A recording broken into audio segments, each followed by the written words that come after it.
అందరికీ నమస్కారం. నేను మీ కడ లక్ష్మణ్ కుమార్. ఈ రోజు ఈ వీడియోలో కేంద్ర ప్రభుత్వం త్వరలో తీసుకురాకపోతున్న నూతన టోల్ విధానాన్ని గురించి మనం ఈ వీడియోలో అయితే చూద్దాం. అసలు జనాలకి ఉన్న అనుమానాలు ఏంటి అనే దాని గురించి కూడా మనం ఇప్పుడైతే మనం మాట్లాడుకుందాం. ఎందుకు అంటే హైవే రోడ్లు ఇప్పుడు మన నిత్య జీవితంలో ఒక భాగం అయిపోయినాయి. అటువంటి క్రమంలో టోల్ గేట్ ఫీజు ఇప్పుడు టోల్ గేట్ దగ్గర మాత్రమే వసూలు చేస్తున్నారు. కానీ ఇక మీదట ఎవరైతే కన్స్యూమర్ అంటే ఆ రోడ్లను వాడుకునే వ్యక్తి ఉన్నారో వాళ్ళ అకౌంట్ లో నుంచే డైరెక్ట్ గా కట్ అయిపోతుంది. మీరు ఎంతవరకు వాడుకుంటే అంతవరకు కట్ అవుతుందని చెప్పని కేంద్ర ప్రభుత్వాలు అదేవిధంగా న్యూస్ ఛానల్స్ మనం ఇలాగుంది పరిస్థితి, ఇలాగ రాబోతుంది 2027లో ఇలాగా టోల్ ప్లాజాల దగ్గర కాకుండా మన అకౌంట్ లోంచే కట్ అయిపోయే రకంగా ఉంటుంది అని చెప్పని ఈ రోజు అయితే నేను న్యూస్ లో అయితే చూడడం జరిగింది. దాని గురించి ఒక వీడియో చేద్దామన్న ఉద్దేశంలో అయితే ఈ వీడియో అయితే చేయడం జరిగింది. ఇప్పుడు వివరంగా అయితే దీని గురించి ఒకసారి అయితే మనం ప్రాక్టికల్ గా చూద్దాం. ఎందుకు అంటే ఏదో నేను ఎక్స్ప్లెయిన్ చేసి అలాగిలాగా కాదు, ప్రాక్టికల్ గా ఏంటి అనేది మనం ఈ వీడియోలో అయితే చూద్దాం. ఇప్పుడు నేను ఇబ్రహీంపట్నంలో ఉన్న VTPS A కాలనీలో అయితే ఉన్నాను. ఇది ఎంప్లాయీస్ కాలనీ. ఈ కాలనీ అంతా కూడా VTPS చెందింది. ఇప్పుడు నేను ఈ కాలనీ నుంచి బయటికి అయితే వెళ్తున్నాను. నేను కారులో ఈ కాలనీ నుంచి బయటికి వెళ్తున్నాను. బయటికి వెళ్ళగానే నేను ప్రయాణం చేసే రోడ్ ఏంటి అని చెప్పానంటే ఇబ్రహీంపట్నం నుంచి ఛత్తీస్గఢ్ వెళ్లే హైవే. ఇది ఇప్పుడు మనకు కనిపించే రోడ్డు హైవే రోడ్. ఇది టోల్ రోడ్. మైలవరం దాటిన తర్వాత బాడవా దగ్గర దీనికి టోల్ గేట్ అయితే ఏర్పాటు చేసి టోల్ అయితే వసూలు చేయడం అయితే జరుగుతుంది. ఇప్పుడు ఈ రోడ్డు మీద మనం ఈ రోజు ఇప్పుడు కూడా ఫ్రీగా అయితే ప్రయాణం చేస్తున్నాం. ఇందులో ఉన్న VTPS ఎంప్లాయ్ ఈ కాలనీలో ఉన్న ఒక ఎంప్లాయ్ కారులో వెళ్ళాలి అనుకుంటే కాలనీ నుంచి బయటకు వచ్చి ఈ రకంగా ఈ రోడ్డు క్రాస్ చేసి అవతల వైపుకి వెళ్తే తను డ్యూటీకి అయితే వెళ్ళిపోగలడు. కానీ కొత్త నిబంధన వచ్చిన తర్వాత ఎంత వరకు వాడుకుంటే అంతవరకు అన్నారు కదా. ఇప్పుడు మనకి లెఫ్ట్ సైడ్ లో ఒక గేట్ కనిపిస్తుంది.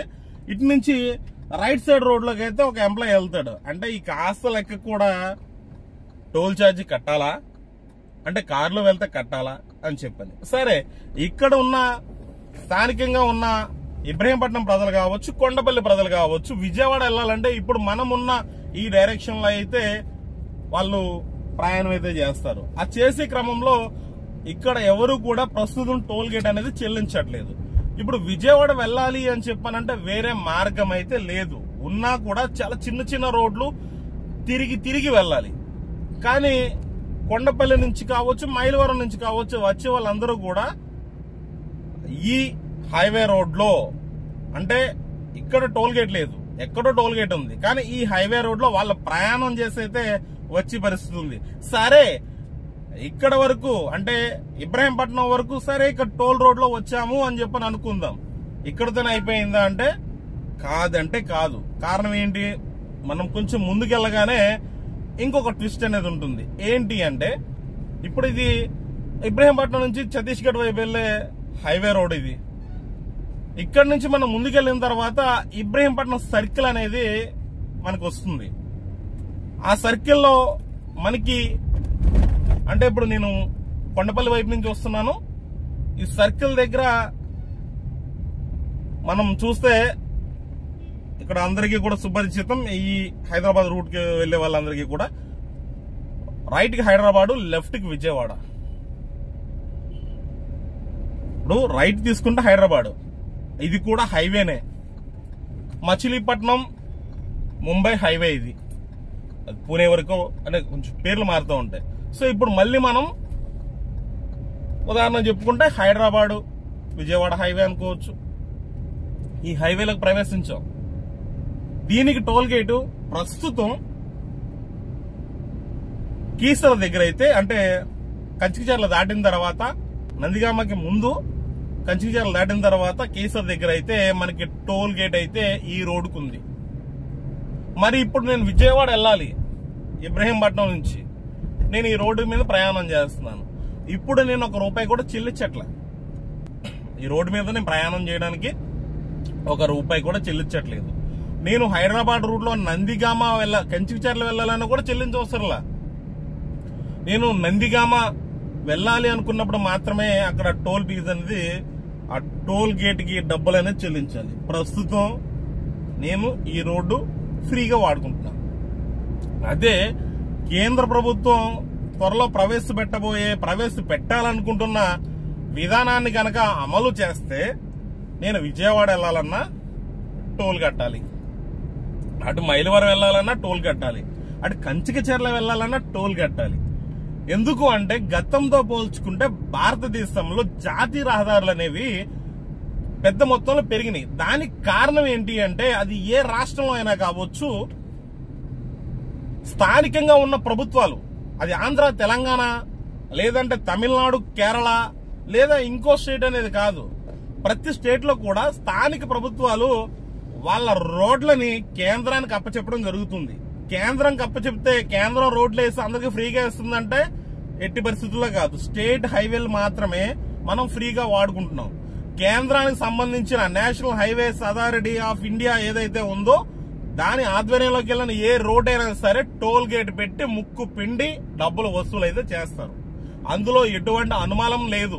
గతంలో మనం ఫ్రీగా ప్రయాణం చేస్తున్న రోడ్లు టోల్ గేట్ ఉన్న చోట మాత్రమే కట్టాం. కొత్త విధానం వల్ల ఏం జరుగుతుంది అంటే టోల్ గేట్ తో సంబంధం లేకుండా జీపీఎస్ ఆధారంగా, అంటే ఆ టెక్నాలజీ అనేది మారొచ్చు.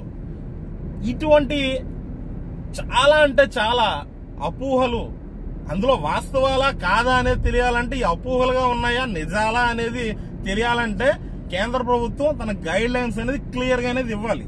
కానీ వాళ్ళు ఏమంటున్నారంటే మేము వసూలు చేస్తామంటున్నారు కానీ ఇంత పరిధి అని చెప్పి చెప్పలేదు.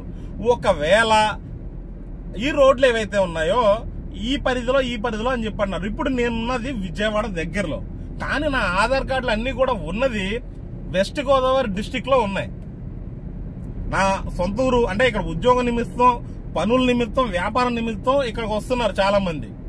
అంటే ఒక పెద్ద సిటీ కావచ్చు, క్యాపిటల్ అని కావచ్చు, ఇంకోటి ఏదైనా కావచ్చు. కానీ వాళ్ళు ఇక్కడ ఉండేది తాత్కాలికంగా భావించి వాళ్ళ సొంత ఊళ్ళో మాత్రమే వాళ్ళకున్న ఆధార్ కార్డులు, రేషన్ కార్డులు, ఓటర్ ఐడీలు అన్ని కూడా సొంత ఊళ్ళోనే పెట్టుకుంటున్నారు. ఆ క్రమంలో వీళ్ళ సొంత ఊరు దగ్గర ఆధార్ కార్డులు ఇవన్నీ ఉన్నప్పుడు వీళ్ళు పనిచేసే చోట ఖచ్చితంగా డబ్బులు చెల్లించే పరిస్థితి అయితే ఉంటుంది. మీరు అనుకోవచ్చు ఏంటి పరిస్థితి, అందరికీ ఏముందిలే, ఎవడో కారు ఉన్నవాడికి అని చెప్పని అనుకోవచ్చు. కానీ ఇక్కడ విషయం ఏంటంటే కారు ఉన్న వాడికైతే ఏం కాదు. ఇక్కడ నేను టోల్ రోడ్ మీద వెళ్తానే చెప్తున్నాను. ఇది అంటే విషయం చెప్పాలంటే నేను నా ఫేస్ పెట్టి చెప్పొచ్చు, కానీ ఇది రోడ్డు గురించి కాబట్టి విషయం రోడ్డు మీద ఉండి మాత్రమే చెప్పాలన్న ఉద్దేశంతో రోడ్డు వీడియో రికార్డ్ అయితే చేయడం జరుగుతుంది. కారు ఉన్న వాడికే కాదు ఇక్కడ పరిస్థితి. ఇప్పుడు చిన్న చితక కారు ఉన్న వాళ్ళు ఉన్నారు, అదే విధంగా క్యాబ్స్ లో ప్రయాణం చేసే వాళ్ళు ఉన్నారు. గతంలో వచ్చేటప్పుడు ఇంకి ఏదో బైక్ మీద వెళ్ళిపోతాం అలాగే ఇలాగ అనుకునేవారు. కానీ ఒక మాదిరిగా నలుగురు వెళ్ళాలి అనుకున్న క్రమంలో వాళ్ళు క్యాబ్స్ ను ఆశ్రయించడం అయితే జరుగుతుంది. మన క్యాబ్ రూపంలో ఎవరికి పడితే డబ్బులు. అదే విధంగా మనం ఏదన్నా ఒక గూడ్స్ వెహికల్, చిన్నది కావచ్చు, చితకది కావచ్చు, వ్యాపార నిమిత్తం కావచ్చు, ఇంకా ఏదన్నా పర్సనల్ గా ఇంటి మారి అంటే ఇల్లులు గట్ట మారుతూ ఉంటాం కదా, అలాంటప్పుడు కావచ్చు. ఆ క్రమంలో కూడా మనం ఏదైతే వెహికల్ ఉపయోగిస్తున్నామో దానికి కూడా మనం పే చేయాల్సిన అవసరం ఉంటుంది. ఆర్టీసీ బస్సు గతంలో వచ్చేటప్పుడు ఇంక కొండపల్లి నుంచి, ఇబ్రహీంపట్నం నుంచి, లేదంటే చుట్టుపక్కల తిరిగే బస్సులకి టోల్ ఫీజు అనేది లేదు. మరి తర్వాత ఆర్టీసీ బస్సు కూడా టోల్ ఫీజు అనేది వసూలు చేస్తారు. మనం ఇప్పటిగా చూస్తున్నాం. ఏ రోడ్ లో అయితే టోల్ గేట్ ఉందో ఆ రోడ్ లో, అంటే ఏ రోడ్ లో అయితే టోల్ క్రాస్ చేస్తుందో ఆర్టీసీ బస్సు, ఆ క్రమంలో అక్కడ టోల్ గేట్ పెట్టి డబ్బులు అయితే వసూలు చేస్తున్నారు. ఇదంతా మనందరికి తెలిసిన విషయమే. అంటే ఈ రకంగా ఇప్పుడు టోల్ గేట్ తో సంబంధం లేకుండా మొత్తం పెద్ద మొత్తంలో అనేది చాలా డబ్బులు వసూలు చేసే కార్యక్రమం అయితే ఉంటుంది. కానీ నాకు అర్థం కాని విషయం ఏంటంటే ఇటువంటి తెలివితేటలు ఇప్పుడు కోకోకోలా, పెప్సీ ఇటువంటి ఏవైతే ఉన్నాయో ఇవన్నీ కూడా పెద్ద మొత్తంలో ప్లాస్టిక్ ని ఉత్పత్తి చేస్తున్నాయి. వాటిని కంట్రోల్ చేయడంలో ఎందుకు తీసుకోవట్లేదు? టిన్ ఎందుకు ఖచ్చితంగా మీరు వాడాలని చెప్పట్లేదు? గాజు గ్లాసులు గాజు బాటిల్స్ ను వాడాలని ఎందుకు చెప్పట్లేదు? వాళ్ళకి ఎందుకు డైరెక్షన్లు ఇవ్వట్లేదు? అటువంటివి కూడా చూడాలి కదా. అంటే ఇక్కడ ఒక కోకోకోలా కంపెనీ, పెప్సీ కంపెనీ అటువంటి వాళ్ళంతా కూడా వాళ్ళ ఉత్పత్తులు నమ్ముకోవడం కోసం ప్లాస్టిక్ ని చాలా పెద్ద మొత్తంలో ఉత్పత్తి చేసి మన పరిసరాల్లో చల్లేసి వెళ్ళిపోతే అటువంటి పరిస్థితులకి కంపెనీలకి, అంటే అటువంటి కంపెనీలకి ఎటువంటి ఇబ్బందులు లేవు.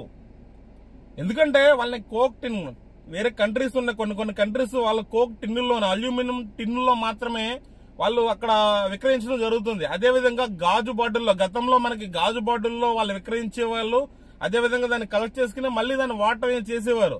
కొన్ని కంట్రీస్ లో అయితే గాజు బాటిల్ అమ్మింది మళ్ళీ గాజు బాటిల్ వాళ్ళు అంటే మనకి ఇక్కడ తాగిన తర్వాత గాజు బాటిల్ తీసుకెళ్లి ఈ రకమైన కార్యక్రమం అనేది కొన్ని కంట్రీస్ లో ఉండదు. బాటిల్ అమ్మారంటే వన్ టైం యూజ్. సరే, దానివల్ల కూడా మన ప్రకృతికి అయితే ఇబ్బంది అయితే ఎటువంటిది లేదు. గాజు బాటిల్లో అమ్మాలని గానీ లేదంటే కోక్ టిన్నుల్లో అమ్మాలి కానీ అటువంటివి మాత్రం పట్టించుకోరు. కానీ టోల్ గేట్ పేరు చెప్పి మాత్రం జనాలు తోలు తీయాలని చెప్పి ఆలోచిస్తున్నారు. ఇక్కడ నేను అనేది ఏంటంటే టోల్ గేట్ వ్యతిరేకమైతే కాదు. నేను టోల్ గేట్లు ఉండాలి, వాళ్ళు రోడ్లు మెయింటైన్ చేయాలి, సంతోషం.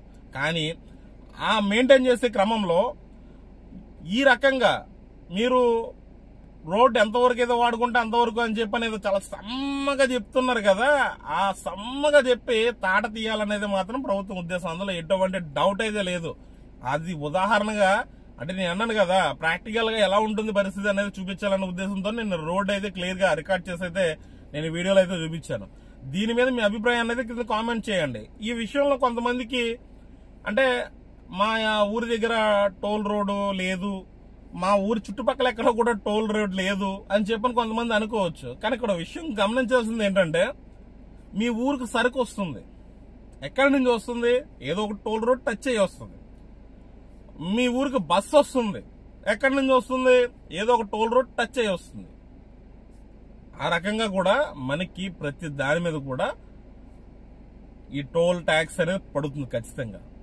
ఒక డీజిల్ మీద ₹1 పెరిగింది అంటే పెరిగింది మనకు సంబంధం ఏంటి అనుకోవచ్చు. కానీ ఆ పెరిగిన ఆ ₹1 కావచ్చు లేదా ₹4 కావచ్చు, ప్రతి వస్తువు మీద దాని ఎఫెక్ట్ అనేది ఉంటుంది. మీరు ప్రయాణం చేస్తారన్న కారు ఉంది ఏంటి అని చెప్పని అనుకుంటారు. కానీ మీ ఇంటికి వచ్చే ఒక పేస్ట్ కావచ్చు, ఇంకోటి కావచ్చు, పిండి కావచ్చు, లేదా ధాన్యం కావచ్చు, బియ్యం కావచ్చు, ప్రతిదీ కూడా డీజిల్ ఉపయోగిస్తున్న లారీలు రవాణా చేస్తేనే మీ ఇంటికి వచ్చి చేరుతుంది. ఈ వీడియో అంటే ఏదో చెయ్యాలి అన్న ఉద్దేశంతో అయితే నేను చేయలేదు. ఈ అనుమానాలు ఇవన్నీ కూడా నా ఒక్కడే కదా, చాలా మందికి ఉన్నాయి. కేంద్ర ప్రభుత్వం మొదటిగా మేము వాణిజ్య వెహికల్ అంటే సరుకు రవాణా వాహనాలకు మేము వాడతాము అని చెప్పని అంటున్నారు. ఈ టెక్నాలజీని వాడటం వల్ల డైరెక్ట్ గా ఫస్ట్ మన ఇంటి మీద పడుతుంది, ఎటువంటి డౌట్ లేదు. ఎందుకంటే వాణిజ్య వాహనాలు అంటే సరుకు రవాణా వాహనాలు అంటే మనకు నిత్యం ఉప్పులు, పప్పులు, ఇంకా ప్రతి వస్తువు కూడా ఈ లారీలోనే వస్తుంది, వాటికే ముందర పెడతాం అంటున్నారు. ఆ తర్వాత పర్సనల్ వెహికల్ అంటున్నారు. సో ఈ రకంగా అయితే ఖచ్చితంగా ఎఫెక్ట్ మన ఇంటి మీదగా వస్తుంది. అంటే ప్రత్యక్షంగా రాకపోయినా పరోక్షంగా మన ఇంటికి వచ్చే ఆ భారం అనేది చేరుతుంది. దీన్ని ఏ రకంగా ఉంటుంది విధానం అనేది ప్రభుత్వాలు ప్రజలకు స్పష్టత ఇవ్వాల్సిన అవసరం ఎంతైనా ఉంది. ఈ వీడియో మీకు నచ్చుంటుందని అయితే నేను భావిస్తున్నాను. ఈ వీడియోలో ఇన్ఫర్మేషన్ మీకు ఉపయోగకరంగా ఉన్నదా లేదంటే మీకు ఇంకేమైనా ఆలోచనలు ఉన్నాయా లేదని అనుమానాలు ఉన్నాయంటే దాన్ని కింద కామెంట్ రూపంలో తెలియచేయండి. నా ఛానల్ ని సబ్స్క్రైబ్ చేసి బెల్ ఐకాన్ ప్రెస్ చేయండి. మరిన్ని మంచి వీడియోలు మీకు వచ్చి చేరడానికి కోసం నేనైతే ప్రయత్నిస్తాను. అంతవరకు సెలవు. నేను మీ లక్ష్మణ్ కుమార్.